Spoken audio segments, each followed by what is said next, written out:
सांख्य तत्व कौमुदी। सांख्य तत्व कौमुदी ग्रंथ में पेज नंबर 310 और 310 पेज के ऊपर से 6 नंबर की पंक्ति है। आया है पुरुषार्थम प्रति। तो बात चल रही है कारिका नंबर 63 का विचार हो रहा है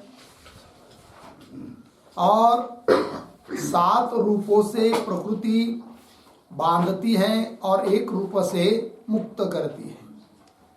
इस बात को बताया था। वस्तुतः भोग, अपवर्ग अर्थात बंधन, संसार, अपवर्ग, ये सब वस्तुतः देखा जाए तो प्रकृति के धर्म है, किंतु पुरुष में उपचारित होते हैं। क्यों बता दिया था कि उस प्रकृति में प्रतिबिंब पड़ा है पुरुष का। धर्म है प्रकृति के, प्रतीत होते पुरुष में। ठीक है, प्रकृति के धर्म है, उस प्रकृति में पुरुष का प्रकृति के धर्म है, उस प्रकृति में पुरुष का प्रतिबिंब है। अतः प्रकृति के धर्म प्रतीत होते पुरुष में। इस बात को बताया। और ये जो आया है ना पुरुषार्थम प्रति, उसका अर्थ कर रहे हैं भोगापवर्गो प्रति। वो कैसे, उस पर एक छोटा सा वाक्य लिखते हैं। भोगम प्रति बध्नाति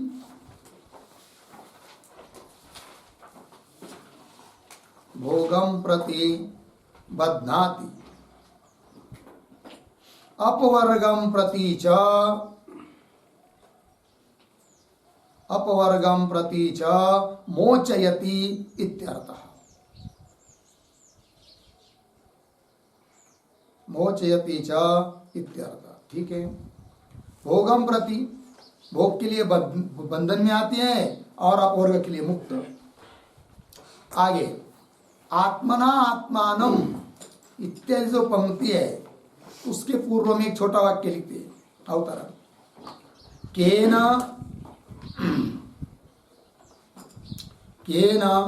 कम बध्नाति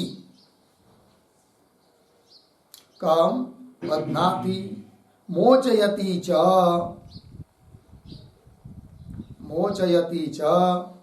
इति आकांक्षायाम आह आत्मना इति। ठीक है, देखो भाई यार, केन कम किसके माध्यम से किसको बांधती है और मुक्त करती है, ऐसी जानने की आकांक्षा होने पर बता रहे टीकाकार आत्मना आत्मानं बध्नाति मोचयति इत्यर्थः। तो आत्मना आत्मानं ये क्या है, तो आत्मना इसका अर्थ लिखिए आत्मना बराबर स्वया एव। आत्मना मतलब स्वया एव। फिर प्रतीक आत्मानं बराबर स्वाम एव बध्नाति मोचयति च इत्यर्थः। स्वाम एव बध्नाति मोचयति च इत्यर्थः। ठीक है, देखो भाई, आत्मना स्वया, स्वयं अपने ही द्वारा अपने को, स्वाम एव अपने को बध्नाति बांध लेती है और अपने को मुक्त कर लेती है। ये बात आत्मना आत्मानं बध्नाति मोचयति च। आगे एक रूपेण, एक रूप कौन, उन 8 रूपों में जो होता है धर्म अधर्म वगैरह बताए थे ना 8, उसमें से एक रूपेण तत्व ज्ञानेन, ज्ञान रूप एक धर्म, विवेक ख्याति, एक रूपेण तत्वज्ञानेन अर्थात विवेक ख्यात्या विमोचयति। विमोचयति का अर्थ लिखा जाएगा विशेषेण मोचयति। हाँ, विमोचयति विशेषेण मोचयति, अत्यंतम मुक्तिम ददाति, अत्यंत मुक्ति दे देती है। ठीक है, उसी का स्पष्टीकरण कर रहा है। पुनः भोग अपवर्गो न करोति इत्यर्थ। मुक्त करती मतलब क्या, पुनः भोग रूप से उसका परिणाम नहीं होता है, न अपवर्ग रूप से। ये सभी कार्य उसका रुक जाता है। यही मुक्त करना है, विमोचन करना है। ठीक है जी, ये हो गया भाई 63 नंबर की कारिका। अब आगे 64 नंबर की कारिका की अवतरण टीका देखिए। अवगतम ईदृशम तत्वम ततः किम इति अतः आह। कैसा? तत्वम ईदृशम अवगतम ततः किम, तत्व तो इस प्रकार से जान लिया। तत्व जान लिया, उससे क्या? तो यहां पर तत्व शब्द आया है। तत्व मतलब कौन तत्व? तत्व शब्द का अर्थ लिखिए, तत्वम बराबर 25 पदार्थ तत्व समुदाय। 25 पदार्थ तत्व समुदाय।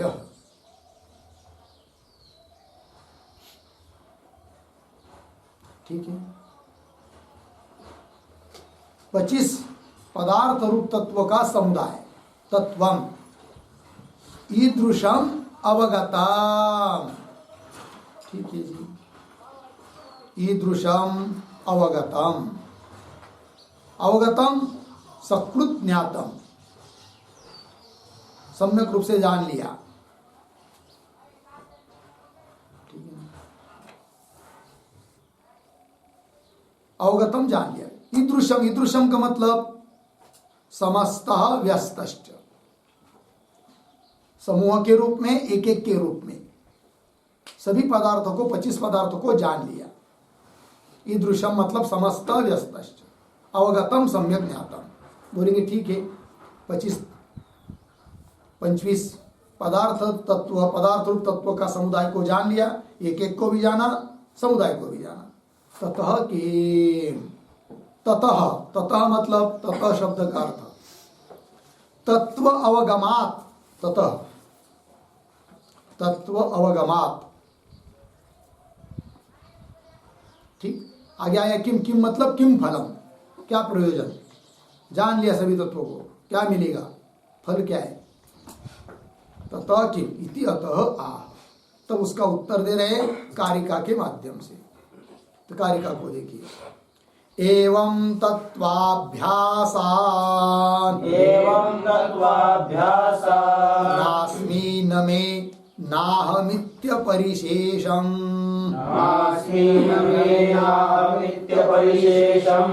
अविपर्ययाद् विशुद्धम् केवलमुत्पद्यते ज्ञानम्। एवं तत्वाभ्यासान् नास्मि न मे नाहमित्यपरिशेषम् अविपर्ययाद् विशुद्धम् केवलमुत्पद्यते ज्ञानम्। एवं तत्वाभ्यासात् नास्मि, न अस्मि एक पदच्छेद, ना अस्मि दूसरा पदच्छेद, दोनों तरफ से अलग अलग अर्थ होंगे। आगे न मैं, न अहम इति अपरिशेषम अविपर्ययात् विशुद्धम केवलम उत्पद्यते ज्ञानम। ठीक है, अन्वय। पहली पंक्ति सरल है, फिर नीचे की पंक्ति में अविपर्ययात् विशुद्धम केवलम, फिर अंतिम में ज्ञानम उत्पद्यते, केवलम ज्ञानम उत्पद्यते। ठीक है, अब इस कारिका के शब्दों का शब्दशः थोड़ा सा संक्षिप्त में अर्थ लिख लेते हैं हम लोग। प्रतीक है एवं बराबर दर्शित समस्त व्यस्त उभय रीत्या। दर्शित समस्त व्यस्त उभय रीत्या।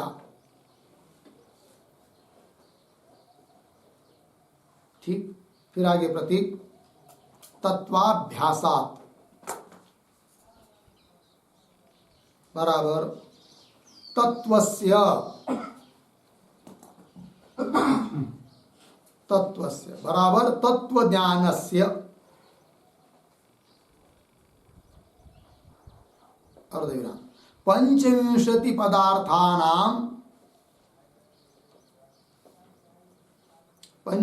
पदार्थानां ज्ञानस्य अभ्यासात्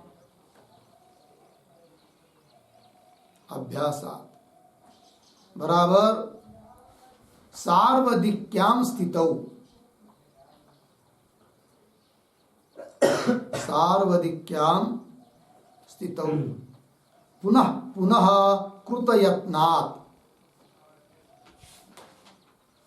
पुनः पुनः कृतयत्नात् फिर आगे प्रतीक नास्मि बराबर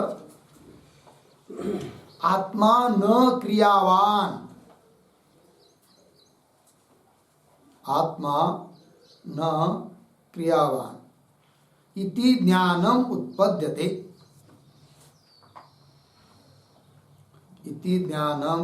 उत्पद्यते पूर्ण विराम अनेन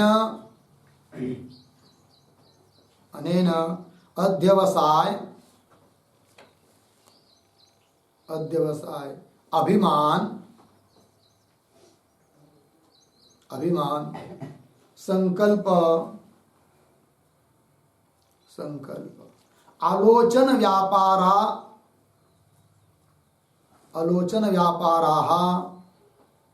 आत्मनि प्रतिषिद्धाः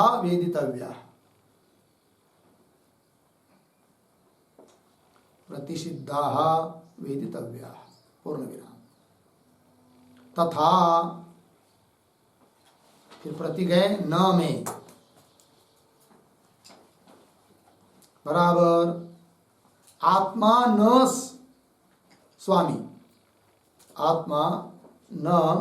स्वामी इति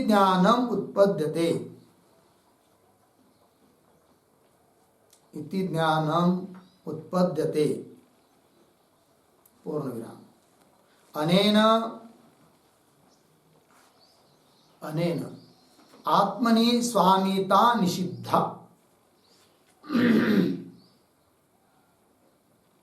आत्मनि स्वामिता निषिद्धा पूर्ण विराम आगे तथा फिर प्रतीक नाहम बराबर आत्मा न करता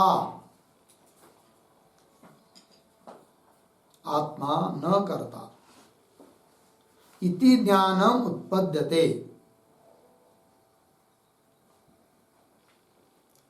ज्ञानम उत्पद्यते पूर्ण विराम अनेन आत्मनि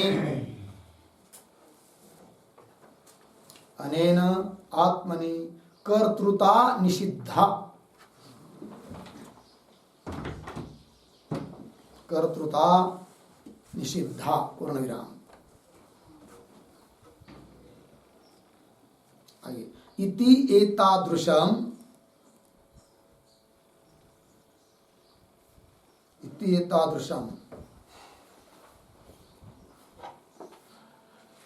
आत्मा क्रिया स्वामिता कर्तृतावद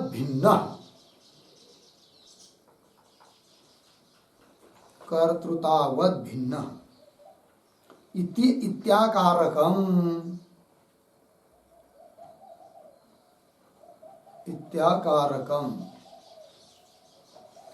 ठीक पूर्ण विराम आगे प्रतीक अपरिशेषम प्रतीक है अपरिशेषम बराबर नास्ति किंचित परिशिष्टम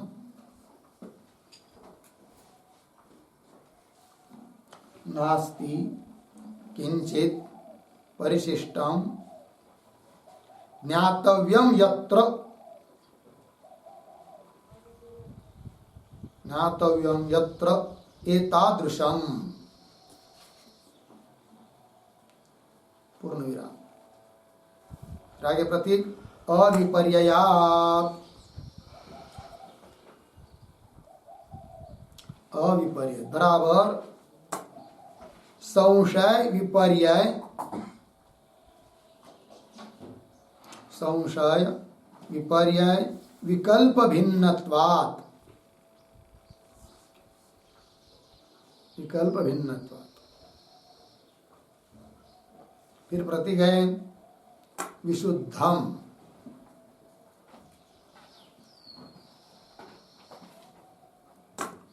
विशुद्धम बराबर संशयादिना, संशयादिना मनाक अपि अवासितम,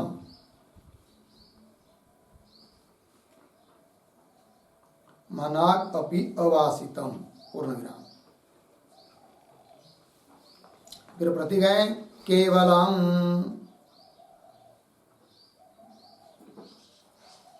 बराबर प्रमात्मकम एव,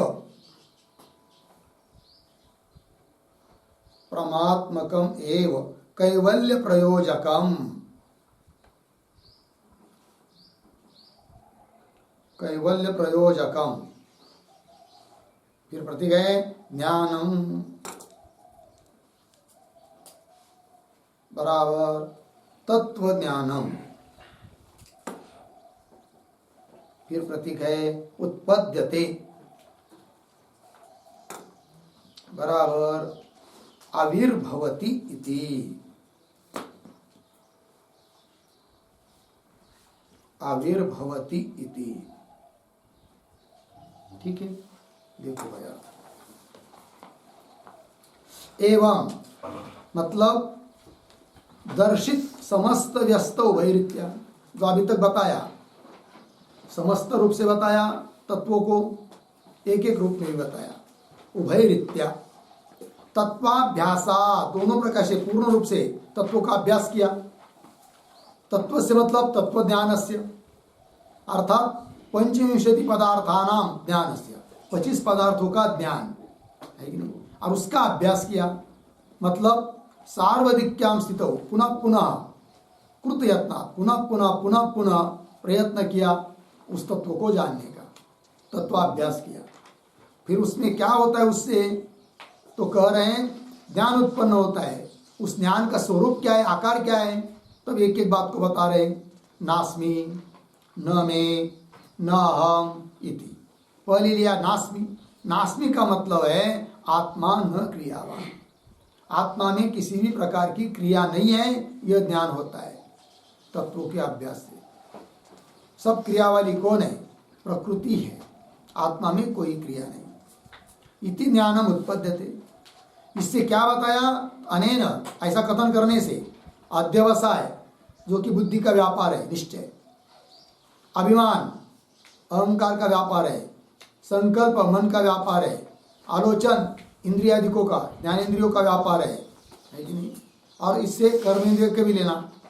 तो अध्यवसाय अभिमान संकल्प आलोचन व्यापारा आत्मनि प्रतिषिद्धा, इस प्रकार कोई भी व्यापार क्रिया आत्मा में नहीं है, यह बात सिद्ध होती है नास्मि इत्यादि से। तो तत्वों का अभ्यास करने से पता चल जाता है कि नास्मि अर्थात आत्मा में किसी भी प्रकार की क्रिया नहीं है, सभी क्रियाओं से रहित है आत्मा, ये बात हुई। तथा न में मतलब क्या, तब कह रहे आत्मा न स्वामी इति ज्ञानम उत्पद्यते, आत्मा किसी का स्वामी अधिपति भी नहीं है, वो अपने महिमा में है।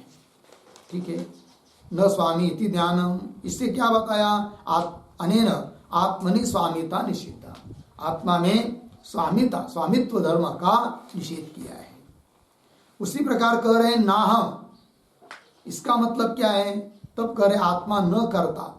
पहले बताया था नास्मि में क्रिया वाला नहीं है, कोई क्रिया उसमें नहीं रहती है, और नाहम में आत्मा करता नहीं है, किसी क्रिया का चाहे किसी वस्तु का करता नहीं है। कौन, आत्मा, आत्मा न करता।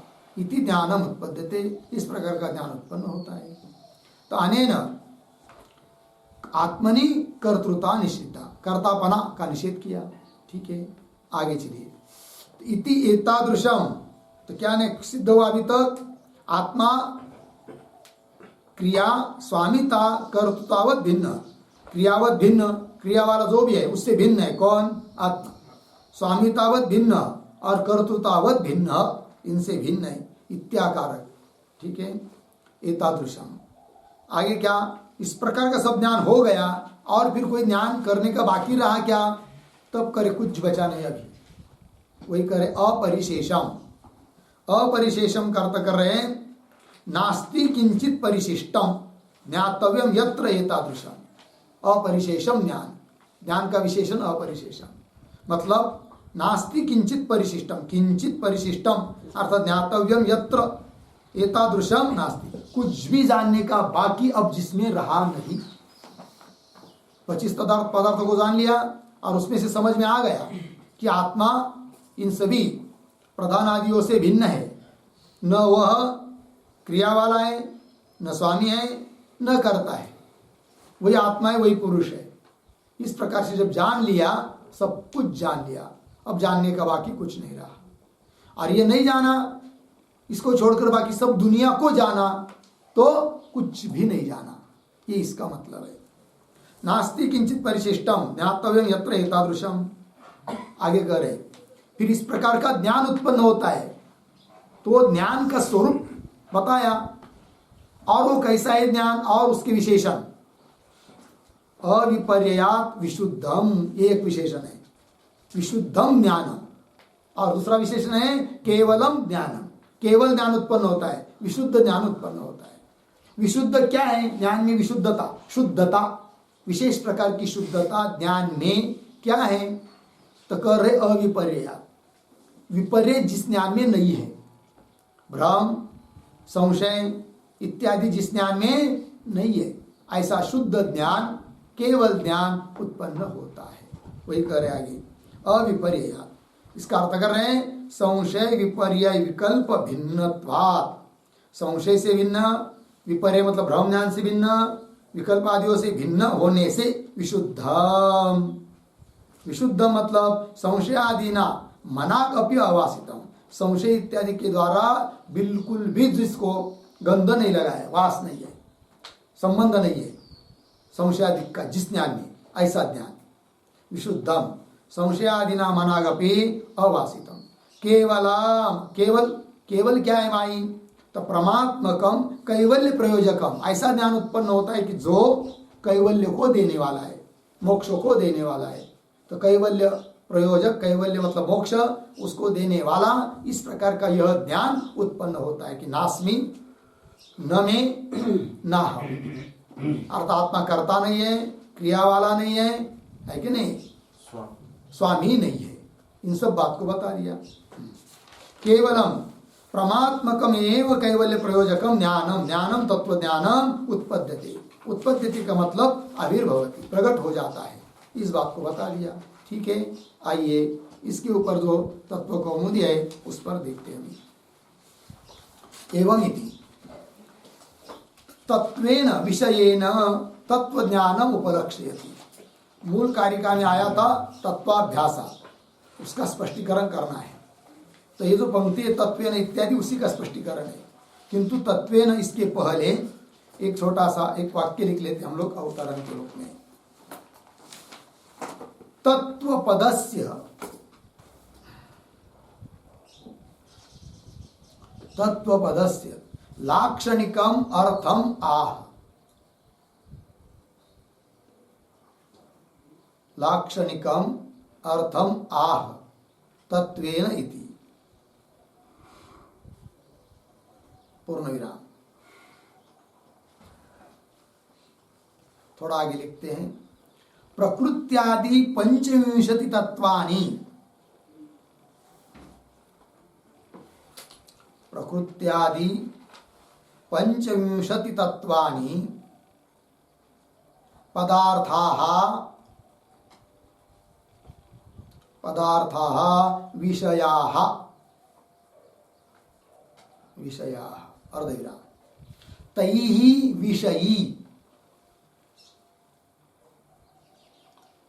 विषयी ज्ञानम विषयी बराबर ज्ञानम लक्षणया बोध्यते इत्यर्थः लक्षणया बोध्यते इत्यर्थः पूर्णविराम तथा च तत्वाभ्यासात् इति अस्य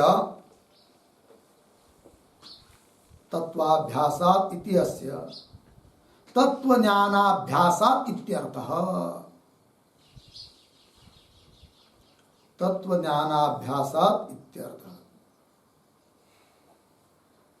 हो गया। देखिए भैया तत्व पद का लाक्षणिक अर्थ कर रहे हैं तत्वेन इत्यादि। तो मूल में आया है तत्वाभ्यासा मतलब तत्व विषयक ज्ञान का अभ्यास, ऐसा अर्थ करना है। तत्व 25 तत्व वही कह रहे आगे। तो प्रकृत्यादि 25 तत्वानी प्रकृति वगैरह तत्व है सांख्य शास्त्र में कितने 25। तो प्रकृत्यादि 25 तत्वानी वही है पदार्थ, वही है विषय, ज्ञान के विषय पदार्था विषया। तई ही विषयी उन पदार्थों को विषय बनाया है जिसने, ऐसा जो विषयी अर्थात ज्ञान विषयी ज्ञानम लक्षणया बोध्यते।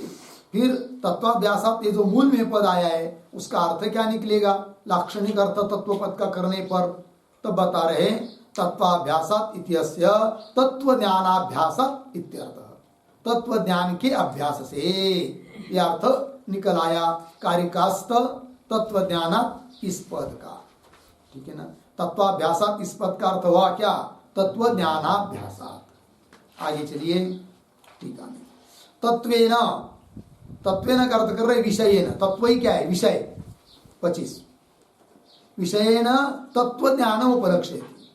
तत्व को विषय बनाकर वो विषय है जिसके ऐसा जो ज्ञान वो लेना तत्व ज्ञान ये उपलक्ष्यति इसको उपलक्षित किया जा रहा है। लग गया जी।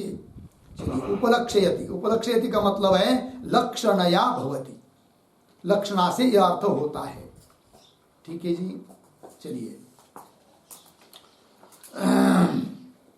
आगे उक्त प्रकार तत्व विषय ज्ञानाभ्यासात आधर नैरंतर्य दीर्घ काल सेवितात सत्व पुरुष अन्यता साक्षात्कारी ज्ञानम उत्पद्यते।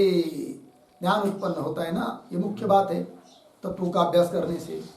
तो अभी तत्वेन इत्यादि करके लाक्षणिक अर्थ बताया।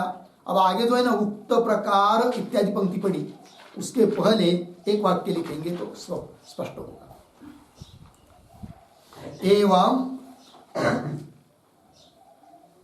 एवं तत्वाभ्यासात् इति अस्य तत्वाभ्यासात् इति अस्य समुदितस्य अर्थम आह। समुदितस्य अर्थम आह उक्त इति। ठीक है। देखो भाई इस प्रकार तत्वाभ्यास यदि मूल प्रतीक है उसका समुदित अर्थ क्या निकलता है वो बता रहे। अब पंक्ति को देखिए उक्त प्रकार तत्व विषय ज्ञानाभ्यासात्। उक्त प्रकार मतलब अभी तक जो प्रकार बताया सामुदायिक रूप से व्यस्त रूप से हर एक वस्तु का ज्ञान। तो उक्त प्रकार से तत्व विषय जो ज्ञान उस ज्ञान के अभ्यास से। और वो भी अभ्यास कैसा किया आदर पूर्वक नैरंतर्य और दीर्घ काल सेविता ऐसा किया वो तत्वों का अभ्यास तत्व ज्ञान अभ्यास। फिर उससे क्या होता है तो ज्ञान उत्पन्न होता है वो आगे बता रहे हैं। किंतु उसके पहले जो पंक्ति है उक्त प्रकार इत्यादि उसका स्पष्टीकरण टीका में देखिए 312 पेज पर नीचे की टीका में जो पहला पैराग्राफ छोड़कर आया है तत्व कौमुद्याम तत्वाभ्यासात् इत्यस्य अर्थमा उक्त प्रकार इति। तो देखिए भाई आगे उक्त प्रकार जो जिस प्रकार का कथन कर चुके वो प्रकार वो क्या है, तब कह रहे उक्त प्रकार मतलब समस्त व्यस्त रूपात्मक प्रकार, समस्त रूप प्रकार, व्यस्त रूप प्रकार, अर्थात भूतों को सामुदायिक रूप में भी जाना अलग अलग इसमें, और एक व्यस्त रूप से रूप भी जाना। समुदाय रूप कैसे 5 भूत है, 5 इंद्रिय, 5 कर्मेंद्रिय, ऐसा ऐसा अलग अलग उस ग्रुप में जाना, और फिर व्यस्त रूप से भी। तो पंक्ति की समस्त व्यस्त रूपात्मक प्रकार, फिर आगे येषाम प्रकृत्यादि 25 पदार्थ तत्वानां, जिन प्रकृत्यादि 25 पदार्थ तत्वों का तत्वानाम है कि नहीं, क्या उक्त प्रकार समस्त व्यस्त रूपात्मक प्रकार, यह है प्रकार जिसमें येषाम प्रकृत्यादि 25 पदार्थ तत्वानाम, आगे टीका में तत्व विषय ज्ञानाभ्यासा, तो उक्त प्रकार से तत्व विषय ज्ञानाभ्यासाति प्रतीक है, उसका अर्थ कर रहे तत्वानी। तत्वानी कौन? 25 पदार्थात्मक तत्वानी, 25 पदार्थ स्वरूप तत्व, ठीक है ना, 25 पदार्थात्मक तत्वानी। और आगे तानी विषयानी यस्य, ये 25 पदार्थ है विषय जिस के, जिस ज्ञान के, विषयानी यस्य तत् एवं भूतम यस ज्ञान, इस प्रकार का जो ज्ञान, कौन सा ज्ञान? घट ज्ञान पट ज्ञान नहीं, ये 25 पदार्थ है विषय जिस ज्ञान के, ऐसा ज्ञान, ज्ञानम तस्याभ्यासात्, मूल में आए ना, उक्त प्रकार से समस्त व्यस्त रूप से किया हुआ अभ्यास, किसका अभ्यास? तत्व विषय ज्ञानाभ्यासात्, तस्याभ्यासात् मतलब सार्वकालिक प्रयत्नात्, हमेशा प्रयत्न किया उस तत्व को जानने का, ठीक है ना। और वो भी कैसे किया भाई, आगे दे रहे टीका में, एतादृश ज्ञान अभ्यासार्थम, क्या क्या किया? सेवा, आदर, नैरंतर्य, काल दैर्घ्यम च इति त्रितयम समुदितम हेतुत्वेन अपेक्षितम वर्तते, ये 3 हेतु के रूप में अपेक्षित है, जो कि तत्व कौमुदी में 3 लिखे, आदर, नैरंतर्य, दीर्घ काल सेवित, आदर पूर्वक सेवन, नैरंतर्य निरंतरता, और दीर्घ काल। ऐसा नहीं कि तत्व का अभ्यास करना है 10-15 मिनट रोज कर रहा है, नैरंतर्य तो हुआ, किंतु दीर्घ काल मतलब कैसा होना चाहिए? एक दिन थोड़ा सा क्या, ऐसा नहीं, आ सुप्ते है आमृते है, नयद वेदांत चिंता कहा है ना, बस सोने से उठ गए, वहां से लेकर नींद आने तक, रात तक, और रोज प्रतिदिन दीर्घ काल तक, सालों साल, इसका क्या करना पड़ता है? अभ्यास। क्योंकि पता नहीं अनंत कल्पों से हम लोग देह को ही मैं समझकर सब व्यवहार करते आए हुए हैं, अत्यंत दृढ़ पक्का हो चुका है वो भ्रम, देह को लेकर सब व्यवहार, देह में आत्मबुद्धि, अब उसको तोड़ना है, स्वयं को जानना है, तो 1-2 दिन से अभ्यास से नहीं होगा, बहुत दीर्घ काल तक आदर पूर्वक निरंतर वो अभ्यास करना पड़ेगा। वही कह रहे फिर, आदर, नैरंतर्य, दीर्घ काल सेविता, ठीक है ना। तो ये आदर क्या है, नैरंतर्य क्या है, तो उस पर थोड़ा सा एक टिप्पणी लिखते हैं हम लोग। आदरेण बराबर, आदरेण बराबर तत्वज्ञानम में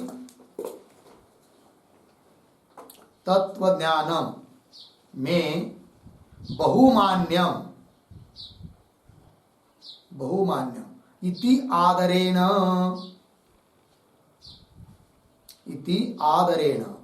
अर्धविराम, फिर प्रतीक है नैरंतर्येण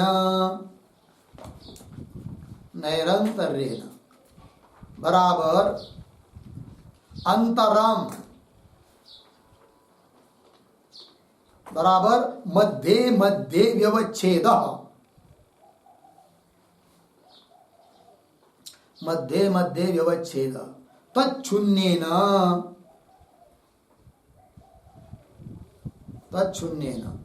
बराबर क्षणम अपि विच्छेद शून्येन, क्षणम अपि विच्छेद शून्येन, ठीक है, अर्धविराम हो गया।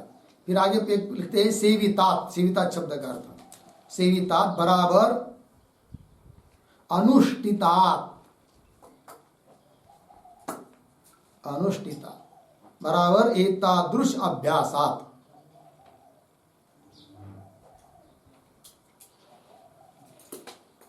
ठीक है, आइए भाई, आदरेण का मतलब तत्व ज्ञानम में बहुमान्यम, बहुमान्य है, बहुत उसके प्रति आदर, इस प्रकार आदर से। नैरंतर्येण, नैरंतर्य में एक शब्द आता है अंतर, अंतर का मतलब होता है मध्य मध्य व्यवच्छेद, बीच में भी छूट जाना, बीच बीच में, किंतु तत्शून्य, उससे रहित, थोड़ी थोड़ी देर में छूट जाता है, ऐसा नहीं करना। क्षणम अपि विच्छेद शून्य, क्षण भर भी जिसका विच्छेद नहीं हो रहा है, ऐसे।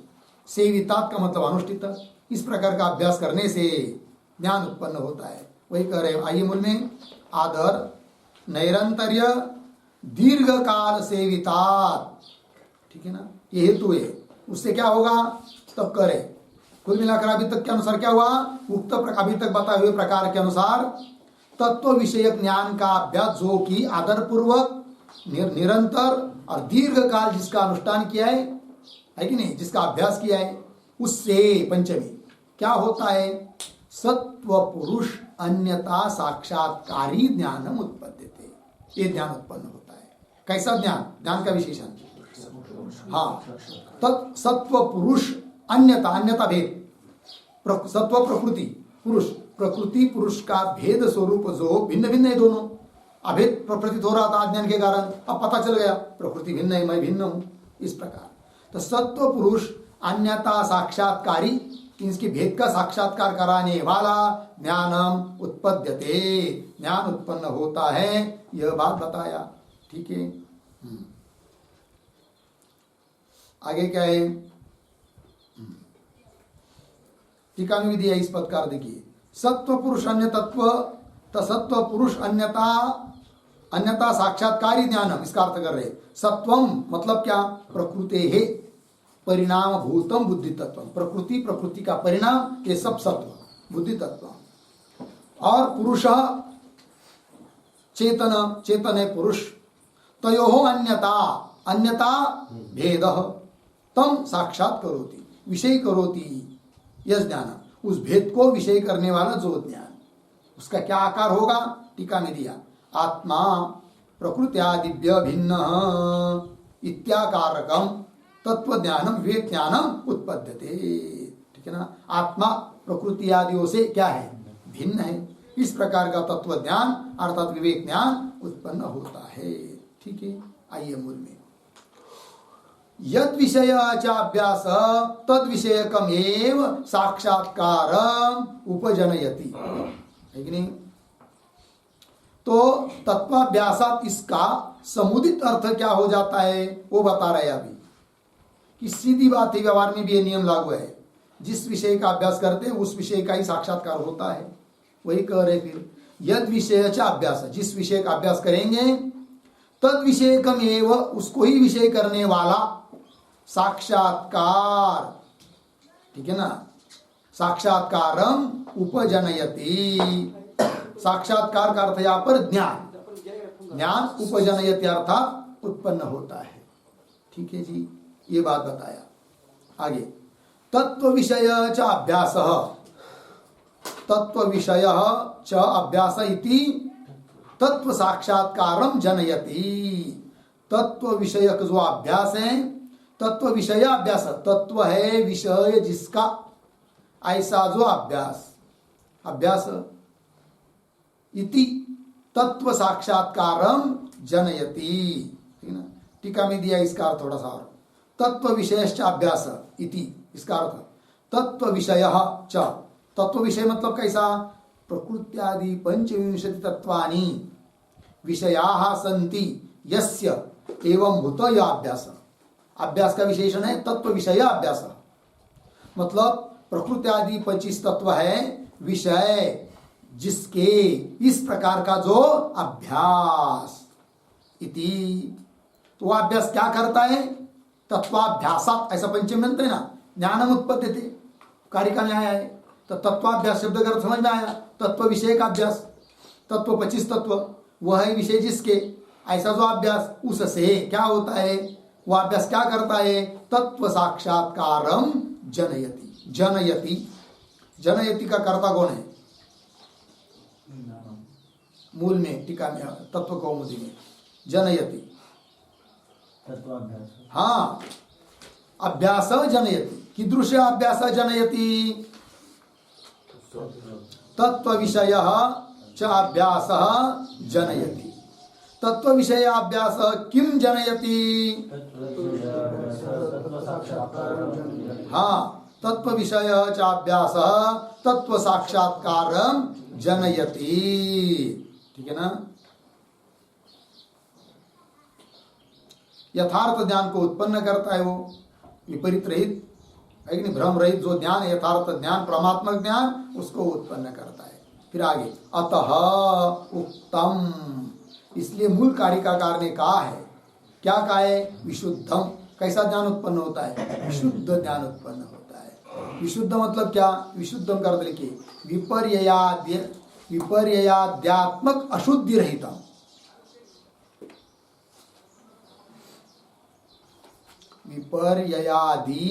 विपर्ययाध्यात्मक अशुद्धि रहितम,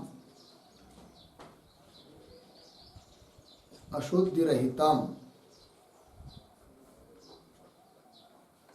तात्पर्य क्या? संशय भ्रमादि शून्यम, संशय भ्रमादि शून्यम, जिसमें कुछ भी संशय नहीं है, भ्रम नहीं है, इस प्रकार का ज्ञान उत्पन्न होता है। अतः कह दिया विशुद्धम इति। हो गया? आगे चलिए, पेज नंबर 313 पर। कुतः विशुद्धम इति अतः आह। कुतः, कस्मादे, तो किस कारण से ज्ञान विशुद्ध है? संशय विपरीत से रहित है, विशुद्ध है। क्यों? कुतः विशुद्धम इति अतः आह। तो मूल कारिकास्थ पद के द्वारा उत्तर क्या दिया है? अविपर्ययात विशुद्धम। अविपर्ययात हेतु है, अविपर्य वाला ये ज्ञान है, इसलिए वो विशुद्ध है। तो अविपर्ययात मतलब क्या? तत्व कौमुदी में कह रहे अविपर्ययात इति, इसका अर्थ कर रहे क्या? संशय, संशय विपर्ययौ ही ज्ञानस्य अविशुद्धि, तद्रहितम विशुद्धम, तदिदम उक्तम अविपर्ययात इति। ठीक है जी, एक एक बार।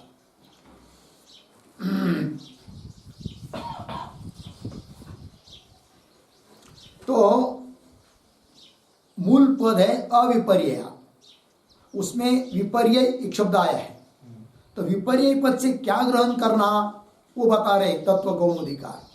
तो विपर्य अविपर्य है ना, विपर्य से रहित। किंतु विपर्य शब्द का क्या अर्थ? तो विपर्य शब्द का अर्थ केवल भ्रम नहीं, संशय भी लेना। संशय और विपर्य मतलब भ्रम ज्ञान, इससे रहित शुद्ध ऐसा ज्ञान उत्पन्न होता है, ये कह रहे। अविपर्यात इति मतलब संशय विपर्ययो ही ज्ञानस्य अविशुद्धि। हमको विशुद्ध ज्ञान चाहिए, अ लगा देंगे पीछे तो उल्टा अर्थ हो जाता है कि नहीं? तो संशय विपर्य ये क्या है? ज्ञान के ये ज्ञान की अविशुद्धि है, ज्ञान के दोष है। यदि किसी ज्ञान में संशय हो या विपर्य हो तो वह ज्ञान अशुद्ध है, अविशुद्ध है, शुद्ध नहीं है, विशुद्ध नहीं है, ये बात। संशय विपर्य ज्ञानस्य अविशुद्धि, तद्रहितम विशुद्धम, फिर उससे जो रहित ज्ञान है कि नहीं, तद्रहितम, संशय विपर्य विकल्प इत्यादि से भिन्न, इत्यादि से रहित ऐसा ज्ञान, तद्रहितम विशुद्धम, तदिदम उक्तम। वही बात बताइए मूल में, श्लोक में, अविपर्या इत्यादि पंक्ति से। ठीक है ना? तो ये जो आया है ना, तदिदम उक्तम, उस पर एक वाक्य, तदिदम उक्तम बराबर, तदिदम उक्तम बराबर, तत् बराबर तस्मै, तस्मै प्रयोजनाय, प्रयोजनाय बराबर विशुद्धि प्रदर्शनार्थम इत्यर्थः। विशुद्धि प्रदर्शनार्थम इत्यर्थः। पूर्ण विराम। फिर प्रतीक इदम बराबर अविपर्यादि हेतु वाक्यम। अविपर्यादि हेतु वाक्यम। अविपर्यात इति हेतु वाक्यम ऐसा है। अविपर्यात इति हेतु वाक्यम। ठीक है। उक्तम मतलब उपन्यस्तम। आइए तो तद इदम उक्तम, इसलिए यह बात बोली गई है। तद मतलब क्या? तस्मै प्रयोजनाय, मतलब विशुद्धि प्रदर्शनार्थम। ज्ञान विशुद्ध है, अत्यंत शुद्ध है, इस बात को दिखाने के लिए इदम उक्तम। इदम मतलब अविपर्यात, इस पद का उल्लेख किया है मूल कार्य का कारण है। किस लिए? ज्ञान की शुद्धता दिखाने के लिए। अविपर्यात ये पद का उच्चारण इसलिए किया है कि ज्ञान विशुद्ध है, इस बात को दिखाने के लिए। तद इदम उत्तम अविपर्यात इति। ठीक है ना? अविपर्यात न विपर्यय, अविपर्यय है कि नहीं? विपर्यय कहते मिथ्या ज्ञान को, जिसमें मिथ्या ज्ञान नहीं है, लेश भी नहीं है, ऐसा ज्ञान अविपर्यय। उससे आइए अविपर्यात, अविपर्यय वाला होने से विशुद्ध ज्ञान है। आगे क्या है? नियतम अनियततया गृह्णन् संशय अपि विपर्ययः तेन अविपर्यात् इति संशय विपर्ययाभाव दर्शितः। ठीक है, तो क्या लिखा है? तो नियतम अनियततया, ये जो पंक्ति है उसके पूर्व में अवतरण के लिए थोड़ा समझिए। आप टीका में देखिए 4 नंबर। अविपर्यात इति उक्तत्वात्, ऐसा कह देने से संशय ज्ञानस्य अनिराकृतत्वेन संशयात्मकं ज्ञानं कथम विशुद्धम इति अतः आह। अविपर्यात ये शब्द जो मूल में आया है, अगर किसी को शंका हो सकती है क्या कि वो ज्ञान शुद्ध है जिसमें विपर्य नहीं है। विपर्य का अर्थ होता है मिथ्या ज्ञान, अर्थात मिथ्या ज्ञान से रहित जो ज्ञान वो शुद्ध ज्ञान। फिर कोई बोलेगा मिथ्या ज्ञान को दिया आपने, मिथ्या ज्ञान से रहित, विपर्य से रहित, किंतु संशय होगा तो उसमें, तो वो भी ज्ञान शुद्ध नहीं फिर संशय होने पर। किंतु आपने मूल में तो बताया नहीं, केवल इतना ही शब्द बोला अविपर्यात, विपर्य से रहित, संशय से भी रहित, ऐसा बोलना चाहिए था ना, वो तो बोला नहीं। ये किसी को क्या होगी? संशय होगा, संदेह होगा। अतः उस संदेह को मिटाने के लिए विपर्य शब्द का अर्थ केवल भ्रम ज्ञान, मिथ्या ज्ञान ऐसा नहीं, उसके अंतर्गत संशय भी आता है। फिर अर्थ निकलेगा विशुद्ध ज्ञान वो है जिसमें संशय भी नहीं है, विपर्य भी नहीं है। इस बात को बताने के लिए पंक्ति आ रही है। ठीक है, अवतरण में क्या लिखा था? 4 नंबर।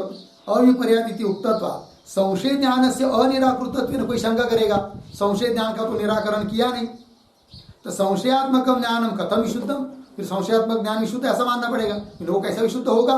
ये किसी को शंका होगी, तब कह रहे मूल में नियतम अनियततया गृह्णन् संशय। संशय कैसा होता है?